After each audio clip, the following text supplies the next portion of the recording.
E toi whatalo whato le whaupoponga lona lua talafou mo le nei tae ao.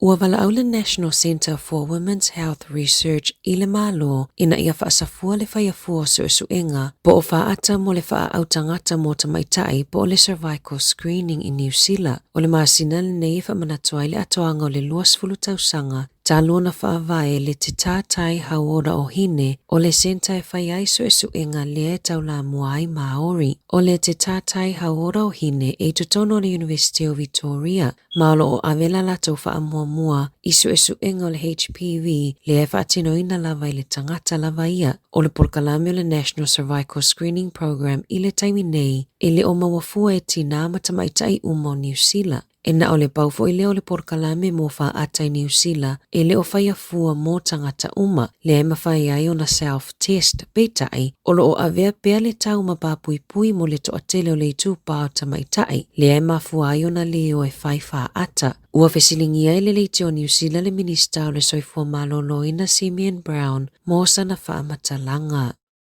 O lo lango malo si le minista o fela ua inga Chris Bishop mata upuna fola si le AA e tatawayo na si itia sa la tupe mo aveta avale. O lo wala au le AA le malo ina ia whaya ni suinga ia sala. O na onisi o tula fono e le isuia talu mai le afeiva se lau iva. E talitonu le AA o le sala pito la ititi le taiminei e tolus fluta la o se tupe la ititi lea. E talitonu e le popole ia le aveta avale sawa. O lo lango ina Bishop lea mata upu ona o isi sala tupe e le itoi loiloina tanu mai le afeiva se lau valu.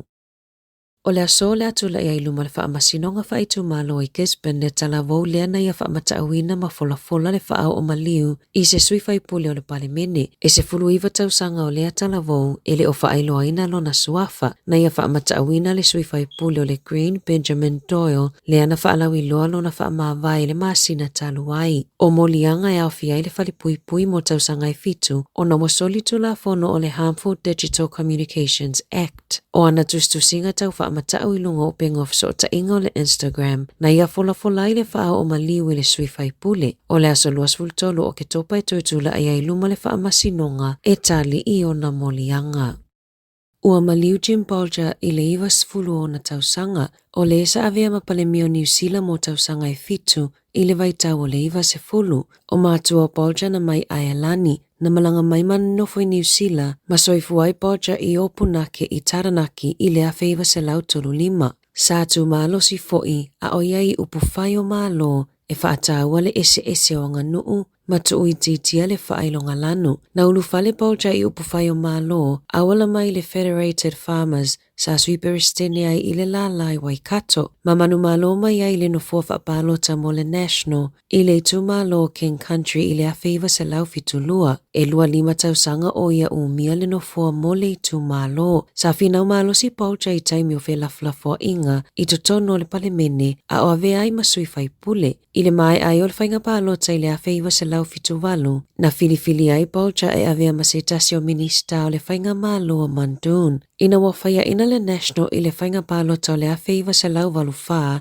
na ave ai oia masuita i tae o le vainga wha upufai ina wasui tūlanga Jim McClay i a Sir Robert Muldoon. Na filifilia Bolger e avea mata i tae o le National a o avea mai tua ngai i le afeiva se lau walu ono ina ua ave ese mai le tofinga i a McClay. Na manumalo le National i le palota o le afeiva se lau i vase fulu ma ave ai Bolger ma palemia mo tausanga i fitu. O le afeiva se lau i fitu na palota i le vainga wha upufai e ave ese Bolger mai le tofi tai o na ua mai tauina e le vainga wha upufai lo na tua vanoa i le New Zealand First. O na o le taimi leo lo se e mai le whainga malo so o whaatasi a le National ma le New Zealand First. Lea na sui tūlanga i ai Jenny Shipley. Na wha amawai Bolger mai le palemeno New Zealand ia a perilei le awheiva se lau i vavalu. Ina ua filifilia e avea ma ame pasa i Washingtone. Na taitai fono fo i le Kiwi Bank ma le State Rail System i lalo le whainga malo a le Labour. Ua momoli wha amai senga le palemia Christopher Luxon ilona ainga. Mai na te manatuaina Bolger,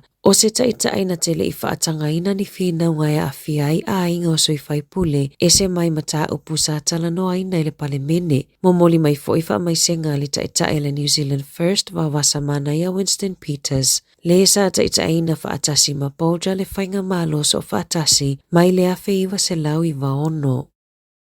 Ua whaamawai Dave McKenzie o se tasi o whaipule na manu malo mai le whainga pālota whaaloto I whale mo le tu malo o Otago na ta ua le pule nuu Tama Eli na ia mo se emaili whaamawai a McKenzie I le asolulu o no tu ua inga I le whaonganga whaasoli tu la fono o tupe a le pule ngā nuu. Inisi o pepo whaamatalanga mai le pule ngā nuu na whaailoa I le iho ina I McKenzie o lo na whaongai na whaasoli tu la fono o le a wheta la a le pule ngā nuu o le whaamavaenga le whaipule ua maafua mai ona o le tele o tala wheaweai matustusinga tau whaamatau e whaasanga ia te ia malona a inga. E ui o whai unga o pālota aloa ia e maua le whai unga le vai aso. Mai ono mawhai ai ona sui le whai unga mo le no fuafa pālota a Vincent Ward. Na ilo le pule ngā nuu le mata upu e uinga ia McKenzie mai lava le luafe se fuluwalu. Ina wa wha o atuni whaasea a nisi o tangata lau tele e whaasanga I le ali I whaipule. O McKenzie o le whaatono le company a le DM Property Solutions na tele ina ia whaopopo masili atu pili etu ina atu I le pule ngā nuu I ngā luenga whaakone karate na whaia le kampani. Na whaamuta le pule ngā nuu le kone karate ma le DM Property Solutions ma mawai pili e se fuluwha mai le se fulufitu e le isa au fwai numera. Whaailoa Peter Kelly o le pule sidi o le pule ngā nuu o le a whaau au ilo ilonga a le pule ngā nuu e winga I le mata upu.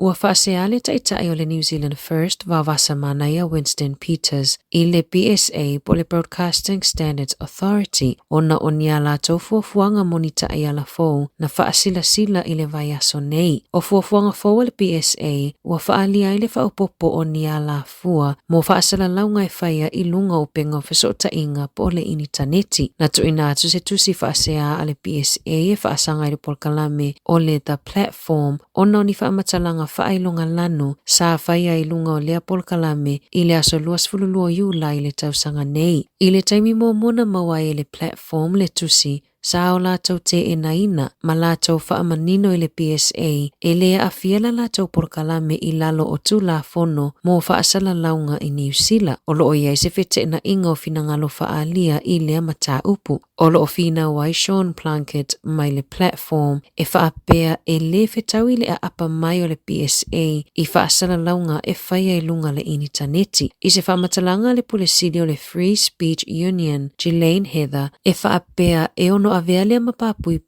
pe tautau mia ia tatau e umia sa oloto mo tangata New Zealand. Ua wala au le Free Speech Union I le malo ina ia whaamanino I le PSA le vaenga tonu e ngata mai ia la tauta iala matu la fono ma ia awane ia ina e le PSA whaasala launga I lunga o le initaneti. I se whamatalanga mai le pulisiri o le PSA Stacey Wood e whaapea o lo o taumawhai e whaamanino mai o lalo tu la fono mo whaasala launga I New Zealand o lo o manino le lei o broadcasters po o tangata whaasala lau la tau te whaasala lauina por kalame e whaasala lau mo tangata lau tele a wala atu I so se a wala o whaasala launga e le whaatapula a mo na o televise ma le tio. O le fina umaya Sean Plunkett o le o lo whaasanga ia le whaasea le PSA e whaapea e le aise pulia le PSA a te ia. Ma o le Broadcasting Standards Authority Act na amata whaamamaluina I le awhiwa se lau waluiva o lo o manino ai e mona o televise ma le tio e le ai fo isana lai sene whaasala lau e te tau ai o na o fia I lalo o lea tu la fono.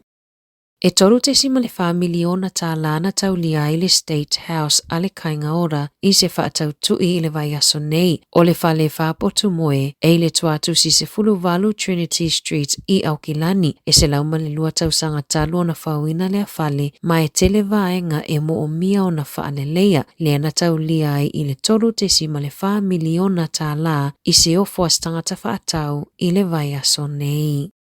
Ua filifili Steve Watt e avea maperestene fo le asosio leo na faasilasila le konfernisi na faya i Wellington ile atoanga le ivas fulutausanga talo na faavae le asosi. Ua switulanga Watt ia Chris Cahill le anaya umiaina le tofinga mo tausanga iva. O Watt na avea masui perestene le asosio leo talo mai le luafe lua. Mai luas fululima tausanga o ngā lue pe avea mataitai leo ile vaenga o le road policing ile Otago Lake Central.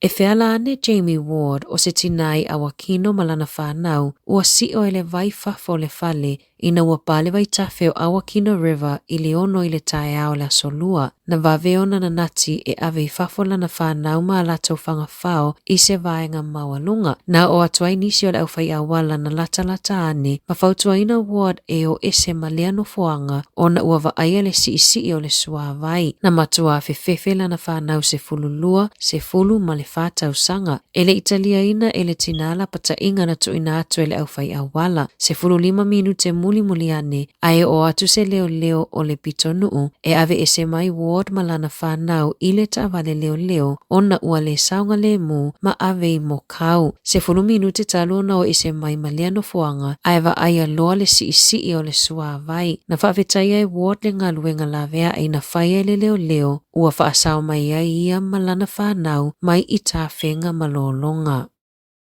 O le vai aso taluaina la waile i ungon mata upua Kenneth James Michael Cumming i lumo le whaamasinonga whaaitu maloi Timaru ina uaia toe i o ina o na molianga o lona awai i le whawhaata wa inga o ni taavale e ui ina sai ai se tapu e 5 tausanga na whaasa ai o na ia whaatau ina atu taavale. O le taimilona lua lea ua moli ai Cumming o na o whawhaata wa inga whaasolitu la fono na ia lea mana ia ina i le sai 5 tausanga mua na tapu ai i le lua lua tasilo na whaatawina atua taavale e tolu se fuluvalu. Na whaawau pea o na whaia e Cumming fe whaatawa inga. Whaatawa atu taavale se fuluiva i le luafe lua, valu i le luafe lua tolu, ma le se fulu tolu i le luafe lua wha. Lea e whaaono na ova atua i le whaataunga, ma le tapula a tula fono mo le aufai pisinisi e le laiseneina. Na amata suesu e ngale embi, ina ua whaasea si tangata whaatau, e winga i se taavale whaatau atu e Cumming i lungo le marketplace, i lungo le Facebook, i se tautaunga tā tele. Na awina atu ele matanga luenga se tusi i a tausisi e Cumming, i a mati lua felua 5 beitai, na tele i a mana i a ina. O le aso ivo o ke topa na polo ina i le whaamasinonga, ina i a tutongi atu le se fulua fe Tala.